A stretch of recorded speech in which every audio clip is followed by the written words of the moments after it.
Assalamualaikum warahmatullahi wabarakatuh. Alhamdulillah, sholatu ala rasulillah mabad. Kembali lagi kita akan mengkaji kitab Al-Matnu Asy-Syarif, kitab karya dari Syekhona Khalil Bangkalan. Dan pembahasan kali ini terkait keraguan-raguan dalam batal atau tidaknya wudhu. Langsung saja kita masuk ke materinya. Bismillahirrahmanirrahim. Aman utawi sapane wong tayakona kang yakin sapa man an hal dasa ing hadas masyakalan ragu-ragu sapa man fil wudu ing dalam wudu bahwa monggo teman iku alal hadas ing atase hadas. Aman utawi sapane wong tayakona kang yakin sapa man al wudu ing wudu masyakalan ragu-ragu sapa man fil hadas ing dalam hadas bahwa monggo teman iku alal wudu ing atase wudu. Bismillahirrahmanirrahim. Dalam berwudu, kita sebagai manusia seringkali dihadapkan dengan lupa. Karena memang pada dasarnya manusia adalah tempatnya kesalahan dan lupa. Sebagaimana yang masyhur, al-insanu mahalul khata' wa nisyan. Manusia pada dasarnya memang adalah tempatnya kesalahan dan tempatnya lupa. Nah, dalam hal wudhu ini manusia pun banyak menghadapi masalah-masalah tentang lupa juga. Biasanya orang sudah berwudhu, sudah siap untuk sholat, terus kemudian karena di berumah tangga, dia bertemu dengan istrinya dan lain sebagainya, terus dia berangkat ke masjid. Di masjid dia meragukan kewuduannya, kesuciannya. Tadi sudah batal apa belum? Tadi sudah bersentuhan dengan istrinya atau belum? Dan lain sebagainya. Dia ragu-ragu akan status wudunya karena memang terpaut waktu yang agak lama, atau memang orangnya pelupa. Jadi sudah wudhu dan lain sebagainya, terus dia tadi ke kamar mandi hanya mandi atau sudah wudhu, seperti itu. Kadang juga dihadapkan seperti itu.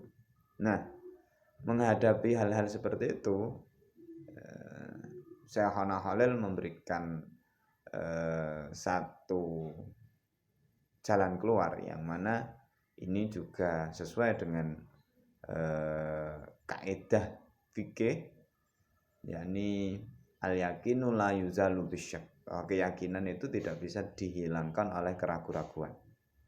Nah, dalam penjabaran Syekhona Khalil dijelaskan bahwa orang yang yakin hadas maka dan ragu akan wudunya, maka dia berstatus hadas.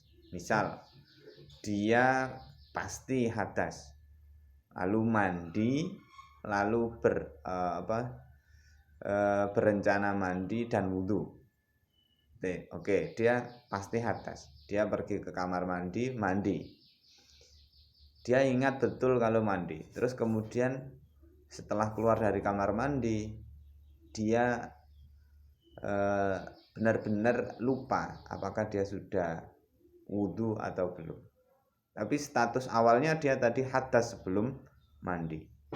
Maka kalau hal seperti ini terjadi, menurut Syekhona Khalil dia termasuk masih hadas alias belum punya wudhu. Kalau memang benar-benar nggak punya ingatan tentang wudhu, dia ragu-ragu apakah sudah wudhu atau belum, dan benar-benar tidak punya ingatan tentang wudhu yang dilakukannya tadi.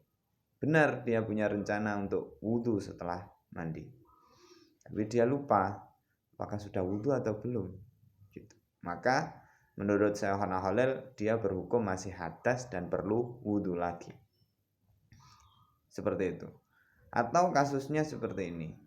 Atau bagi orang yang yakin akan wudhunya dan ragu-ragu apakah sudah batal atau belum, maka dia berstatus masih punya wudhu. Seperti misal dia sudah berwudhu, berangkat ke masjid, di tengah keberangkatannya dia bertemu istri, yang mana bila bersentuhan bisa membatalkan wudhunya.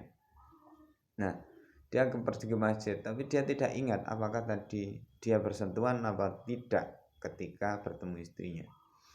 Maka ketika dia ragu-ragu akan status wudhunya, hal seperti ini dimenangkan wudhunya, karena dia tadi sudah wudhu dan dia ragu apakah sudah batal atau belum, apakah tadi sempat bersentuhan atau tidak.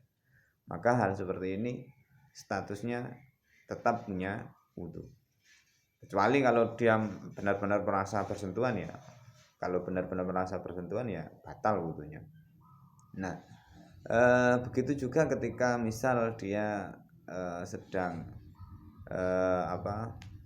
iktikaf di dalam masjid, terus menunggu waktu sholat yang lama misal.